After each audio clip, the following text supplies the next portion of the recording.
আজকের দিনটা খুব সুন্দর তাই না? হ্যাঁ সত্যি, তুমি পাশে থাকলে সবকিছুই সুন্দর মনে হয়।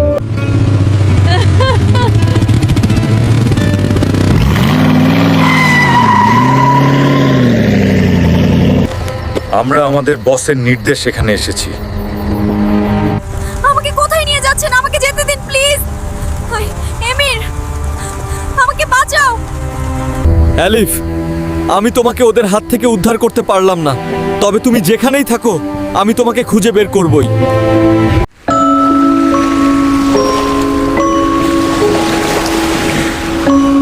ওকে, তোমরা এখন যেতে পারো। তুমি কে আর কেন আমাকে এখানে এনেছো? অপেক্ষা করো, আস্তে আস্তে সব বুঝতে পারবে। কেউ আছো? দরজা খোলো, আমাকে যেতে দাও। এরা কেন আমাকে আটকে রেখেছে?